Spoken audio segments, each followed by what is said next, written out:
The massive holographic display in the center of the Galactic Council war room showed a terrifying sight. Red dots spread across the star map like a disease, marking each system the Void hegemony had destroyed. Admiral HFY Orr of the Empire stared at the display with growing fear in his large, dark eyes. 37 star systems gone in just 2 months, said Commander Zendai, her crystal body reflecting the red light from the display. Billions of lives lost. Their ships eat energy itself. The other alien leaders around the table looked worried. Some had tentacles that moved nervously. Others had scales that changed color with stress. All of them knew they were facing something they had never seen before. In the corner of the room sat Admiral Lee Haon from Earth. He was much smaller than the other beings, wearing a simple blue uniform. His dark hair was turning gray, and his face showed no emotion as he listened to the reports. The enemy ships don't follow any rules we know, continued Zendai. Our best weapons pass right through them.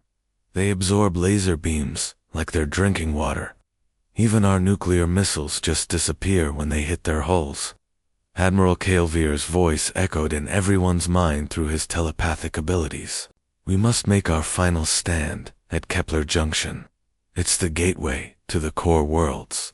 If we lose there, nothing can stop them from reaching our home planets. Lee Haon stood up slowly. Earth requests permission to join the defense fleet. The room became quiet.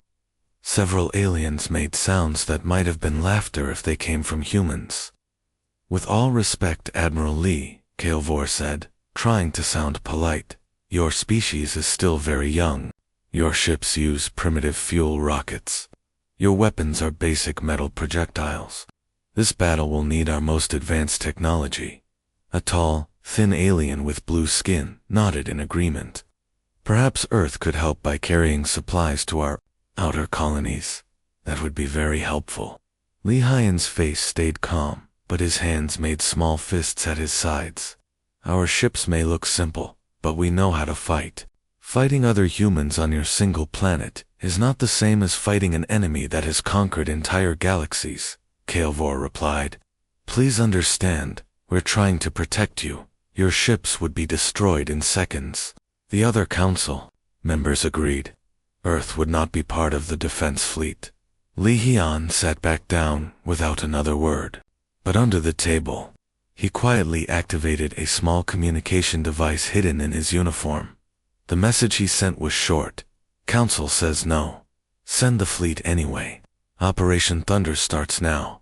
Far away, on Earth's largest space station, orbiting the moon, Admiral Parkman received the message. She was younger than Lee Haon, with short black hair and sharp eyes that missed nothing. She stood on the bridge of the Earth Defense Force flagship called Eternal Dawn. Signal all ships, she ordered. We launch in 1 hour. Full radio silence. From now on, Captain Kim Jae, her second in command, checked the numbers on his screen. 50,000 ships ready for departure. All crews have volunteered for the mission. Parkman nodded. Every person on every ship knew they might not come home. But they also knew that if Earth didn't help now, there might be no home to return. 2. Set course for Kepler Junction, she said. Maximum speed. Behind them, the largest fleet in Earth's history began to move. The ships looked different from the smooth, elegant vessels the aliens used. Human ships were angular and rough, built for function rather than beauty. They had thick armor instead of energy shields. Their weapons were simple railguns and missile launchers. Instead of energy beams, the aliens would have laughed if they could see them. But hidden inside those crude-looking holes were technologies the galaxy had never seen. Humans had learned to fight by fighting each other for thousands of years. They knew things about war that peaceful species had never needed to learn. As the human fleet entered hyperspace, Admiral Parkman thought about the Alien Council's decision. They wanted to protect Earth by keeping them away from the battle. They didn't understand that humans had never learned how to hide when others needed help. Lieutenant Choi Soo, working at the navigation station, looked up from her controls. Admiral, We'll reach Kepler Junction in 18 hours. The alien fleet should already be fighting by then. Good, Parkman replied. Maybe we'll arrive just in time to make a difference. She didn't know that by the time they arrived, the alien fleet would already be destroyed. She didn't know that the Void Hegemony was unlike any enemy the galaxy had ever faced. And she definitely didn't know that humanity was about to show the universe something it had never seen before. In the depths of space, the human fleet raced toward a battle that would change everything. Behind them, Earth continued to spin peacefully, its people going about their daily lives. None of them knew that their children were about to fight for the survival of every living thing in the galaxy. The war was coming, and humanity was ready. The Void Hegemony arrived like a nightmare made real. Their ships were not built, they were grown. Each vessel looked like a massive sea creature crossed with a machine, with hulls that moved and breathed like living skin.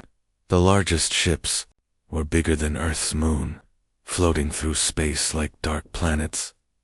Admiral Kael'vor watched from his command ship as the enemy fleet approached. His telepathic mind tried to count them, but there were too many. Thousands of bioships, each one pulsing with strange energy that made his head hurt to look at.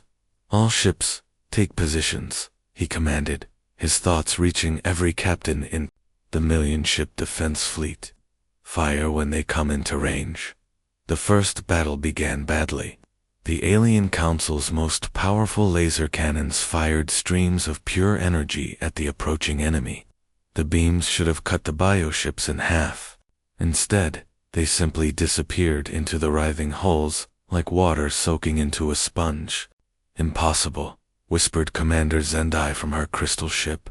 They're absorbing our energy weapons completely.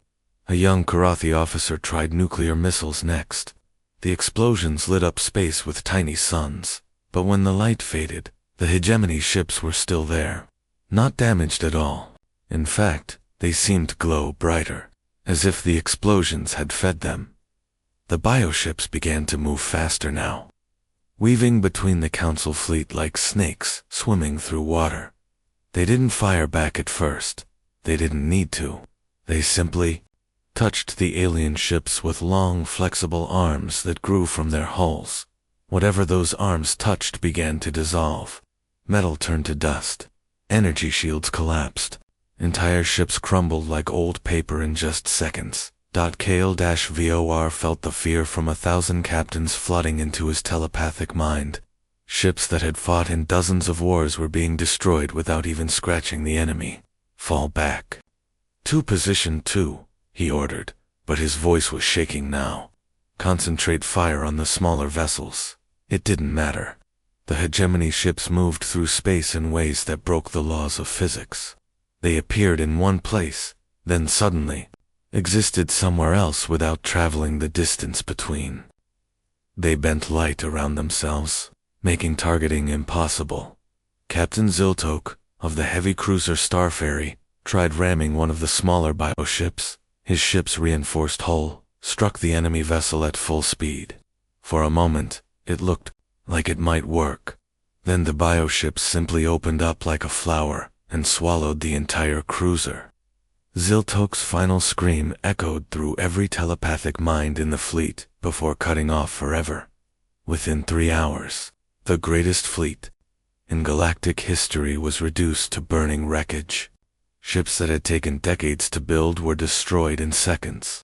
Crews that had trained their entire lives died without understanding how. The few survivors retreated to a hidden base on Kepler-7's largest moon. Less than 10,000 ships remained from the original million. Most of those were damaged and limping. God Kael'vor sat in the emergency command center, his proud head hanging low.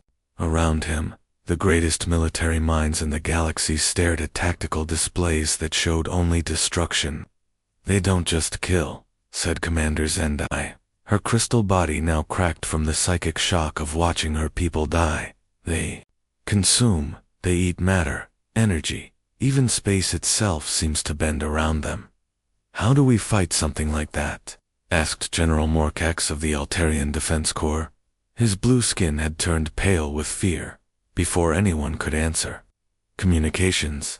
Officer Zicknell looked up from his station with confusion on his face. Sir, I'm picking up transmissions from Earth Defense Force ships.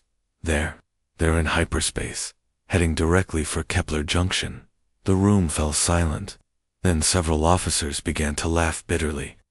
The humans, Kelvior said, shaking his head. I forgot they were coming. Those poor, brave fools. They'll arrive just in time to die with the rest of us. Should we warn them away? Asked Zendai. It won't matter, replied General Morkex. Their primitive radio signals travel slower than their ships. By the time our message reaches them, they'll already be here.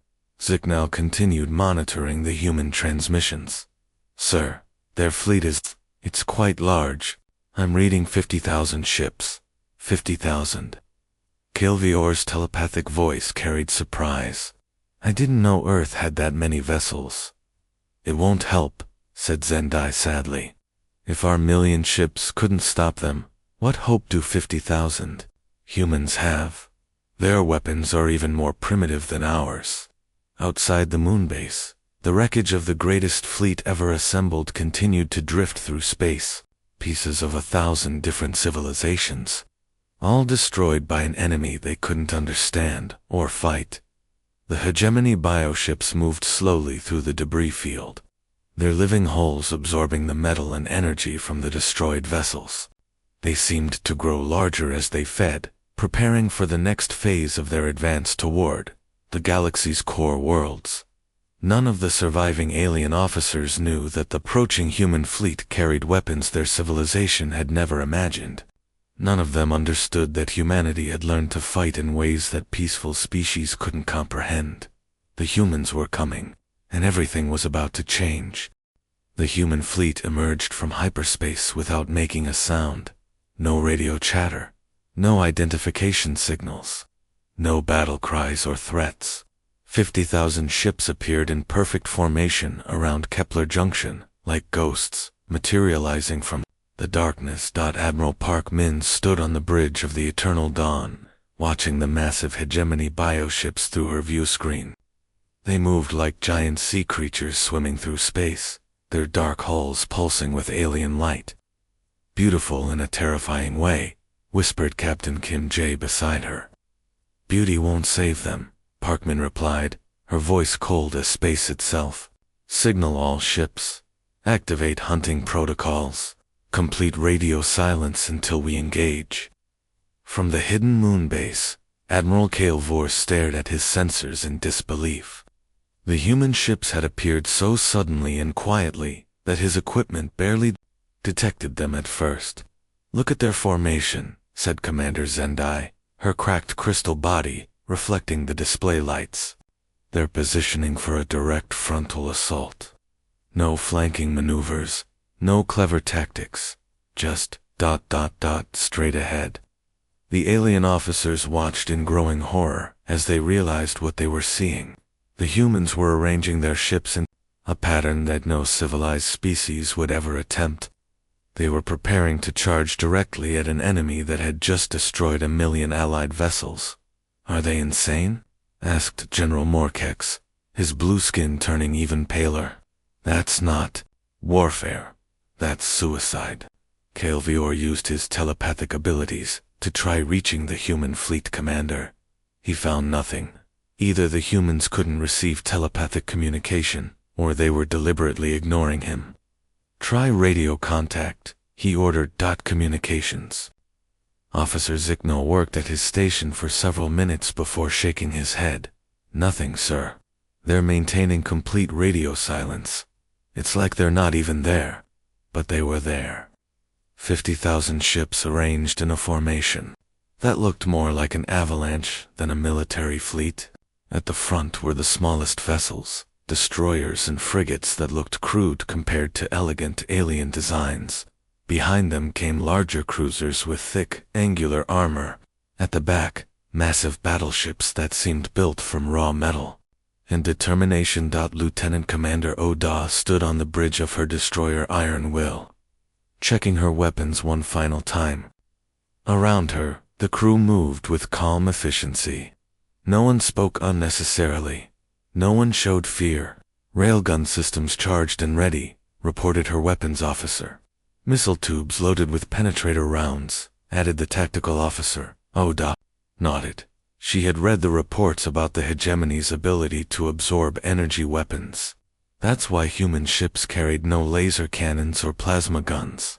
Everything they had was purely kinetic metal projectiles designed to punch through targets using simple physics. Target the largest bioship, she ordered. All weapons, prepare for full salvo. The hegemony fleet had noticed the humans by now. The bioships began to turn toward this new threat, their living hulls rippling with what might have been amusement. These creatures had just destroyed the most advanced fleet in galactic history. Now they faced primitive ships that looked like they were built in a scrapyard. The largest hegemony vessel, a nightmare creature the size of a small moon, began to approach the human formation. Its hull opened like a flower, revealing rows of teeth bigger than skyscrapers. Whatever this thing was, it had evolved to eat entire planets. Captain Yoon Ho, commanding the cruiser's Steel Storm, watched the approaching monster with steady eyes. His ship was one of thousands positioned in the front line. He knew he probably wouldn't survive the next hour. All hands, he announced over the ship's communication system. Abandoned ship protocols are suspended. We're staying with our vessels until the end. Make every shot count. Similar announcements echoed through the entire human fleet. No one was planning to retreat. No one was planning to surrender. They had come here to fight, and they would fight until there was nothing left to fight with. Admiral Park Min opened a channel to every human ship in the fleet.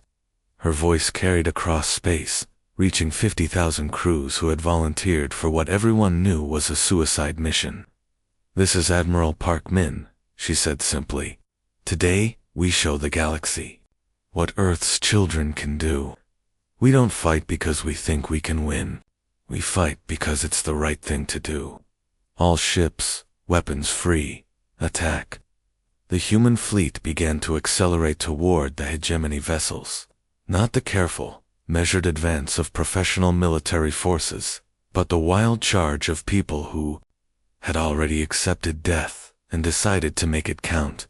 The hegemony bioships moved to intercept them, confident in their ability to absorb whatever primitive weapons these newcomers might possess. They had consumed the energy of 1,000,000 advanced warships. What could 50,000 crude human vessels possibly do? They were about to find out. In the space between the two fleets, the very atoms seemed to hold their breath. The galaxy's most advanced civilization had failed to stop the hegemony. Now it was humanity's turn to try. The silence was about to end with thunder. The first human salvo turned space into a storm of metal and fire. Thousands of railguns fired at once, sending tungsten rods screaming through the void at 90% of light speed. The projectiles hit the hegemony bioships like invisible hammers from the gods themselves. The largest enemy vessel, the one with teeth bigger than buildings, suddenly split down the middle. Its living hull, which had absorbed laser beams and nuclear explosions without damage, tore apart like wet paper under the kinetic impact. Admiral Calevier's telepathic scream of shock echoed through the alien survivors on the moon base. Impossible. How are they hurting them? The hegemony bioships tried to use their strange abilities to phase through the incoming projectiles. But simple metal moving at near-light speed followed different rules than energy weapons. Physics didn't care about alien technology. A tungsten rod moving that fast would punch through anything. Admiral Park Min watched the first enemy ship die and allowed herself a cold smile. All ships, continuous fire. Don't give them time to adapt. Lieutenant Commander Oda's destroyer, Iron Will, shook as its railguns fired again and again. Each shot drained enormous power from the ship's reactors, but her crew kept the weapons firing around her. Other human ships did the same, turning space into a deadly rain of metal.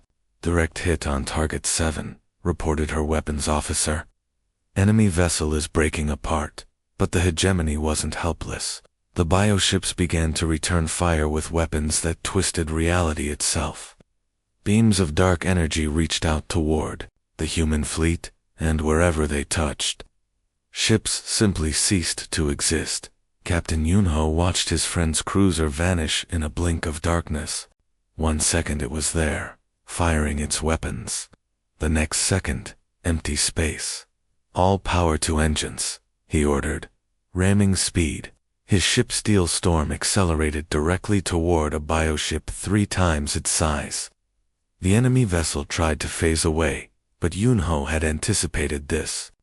He fired his ship's emergency thrusters at the last second, changing course just enough to catch the alien as it rematerialized.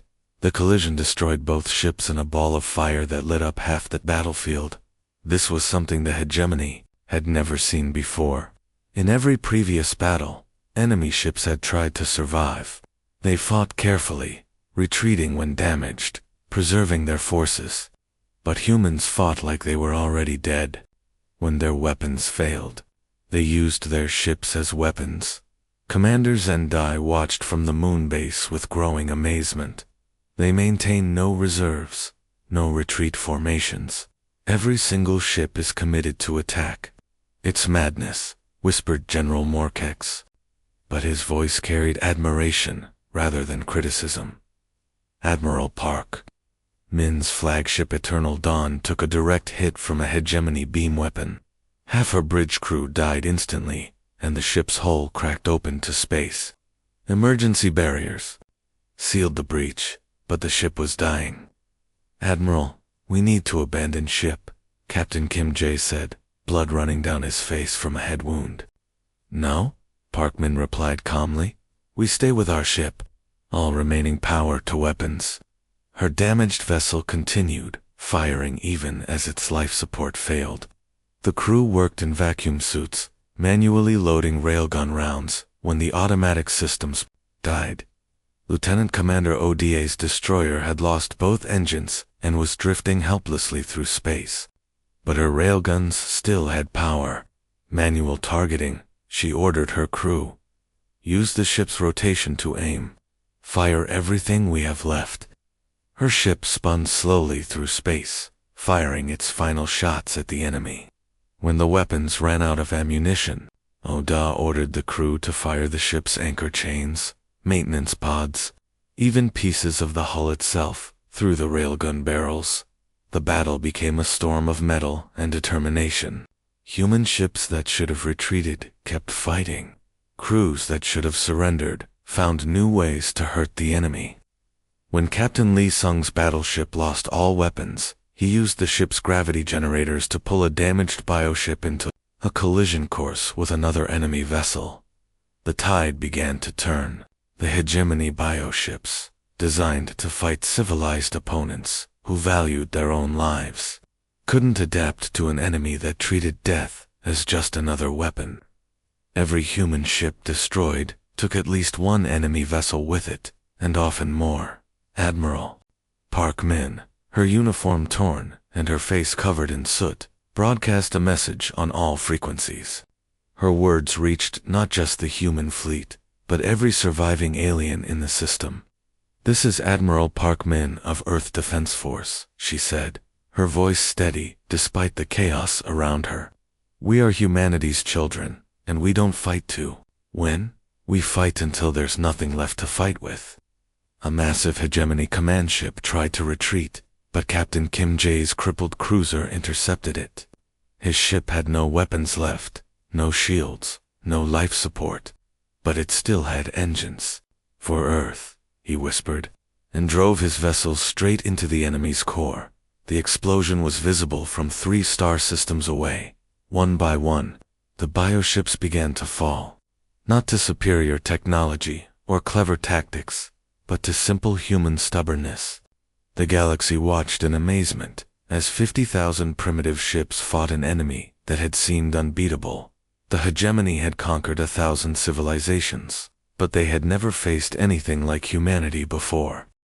The last hegemony bioship died with a sound like breaking glass that somehow carried through the vacuum of space. Its massive hull cracked apart, spilling strange light into the darkness before finally going dark forever. Admiral Parkman stood in what remained of her bridge, looking out through a cracked view screen at the aftermath of the battle. Of the 50,000 human ships that had entered the fight, fewer than 3,000 were still working. The rest floated as wreckage among the alien corpses. Her uniform was torn and blood-stained. Her left arm hung in a makeshift sling. Around her, the surviving crew members worked quietly to coordinate rescue operations across the battlefield. "Admiral," reported Lieutenant Choi Soo, her voice hoarse from breathing recycled air, "we're picking up life signs from 1,700 ships, both human and alien survivors. Send rescue teams to everyone," Parkman ordered. "Our people, their people, doesn't matter. Save everyone we can." Captain Kim Jae, his face bandaged from burns, looked up from a damaged console. "Ma'am, shouldn't we focus on our own crews first? Resources are limited." Parkman gave him a look that could have frozen fire. "We didn't fight this battle to choose who lives and who dies, Captain. We fought to protect life itself." From the hidden moon base, Admiral Kaelvor watched human rescue ships moving through the wreckage. They pulled survivors from destroyed alien vessels with the same urgency they showed for their own people. His telepathic mind couldn't understand it. "They could claim our territories now," he said to Commander Zende. "By right of conquest, everything we own belongs to them. Instead, they're saving our wounded." Zende's crystal body was slowly healing itself, new growth filling the cracks. "I need to meet their commander," she said. "I need to understand what kind of species does this." She took a small shuttle to the human flagship. The Eternal Dawn was barely holding together. Holes in the hull were sealed with emergency patches. The lights flickered constantly, but the humans inside worked with calm efficiency, as if their ship wasn't slowly dying around them. She found Admiral Park Min in the medical bay, personally helping treat wounded alien pilots. The human admiral was using a medical scanner on a Zephyrian officer, her movements gentle, despite her own injuries. "I don't understand," Kaelvor said, as he joined them. His telepathic voice was confused and amazed. "Your species could demand tribute from us now. You could take our worlds as payment for saving us. Instead, you heal our people." Parkman looked up from her patient. "That's not who we are," she said simply. "We fight to protect, not to conquer." A young human medic was working on a Karathi pilot whose crystal arm had been shattered. The alien officer watched in confusion as the human carefully repaired the damaged limb. "Why help me?" the Karathi asked. "I called your species primitive just hours ago." The medic smiled. "You were wrong, but that doesn't mean you deserve to die." Captain Kim Jae limped over to the group, his crutch tapping on the metal floor. "The Galactic Council is requesting immediate communication, Admiral. They want to offer us full membership and military command of all Allied forces." Parkman nodded. "Tell them we accept the membership, but not the command. We'll fight alongside them, not above them." Later, in the Emergency Council meeting, the galaxy's leaders gathered to formally welcome humanity. But Parkman's first words weren't about victory celebrations or new alliances. "Our deep space monitors detected hegemony communications before we destroyed their fleet," she announced. "They weren't conquerors looking for new territory. They were refugees, running from something even worse than themselves." The council chamber fell silent. "What could be worse than the hegemony?" asked General Moore-KEX. Parkman activated a holographic display showing long-range sensor data. "Whatever drove them from their home galaxy is still out there, and it's heading this way. We estimate 18 months before it arrives." Commander Zende's newly healed form shimmered with worry. "How do we prepare for something that made the hegemony run in fear?" "The same way we always have," Parkman replied. "Together. Humans know how to fight against impossible odds, but we can't do it alone. We need every ship, every weapon, every mind in the galaxy working together. Admiral Calvior used his telepathic abilities to touch the minds of every council member present. For the first time, he shared human memories that he had absorbed during the battle, images of courage, sacrifice, and determination in the face of certain death. "I understand now," he said aloud. "Humans don't fight because they believe they can win. They fight because they believe some things are worth dying for." The vote to make humanity the galaxy's primary defense coordinator was unanimous, but it came with a sobering reality. The real war was still coming, deep in the darkness. Between galaxies, something ancient and hungry had sensed the hegemony's defeat. It changed course slightly, drawn by the taste of a new kind of prey, a species that fought not with technology or numbers, but with something much more dangerous, hope. The battle at Kepler Junction was over, but the war for the galaxy's survival was just beginning. And for the first time in cosmic history, the forces of light had warriors who refused to surrender. Humanity had found its place among the stars, and the stars would never be the same.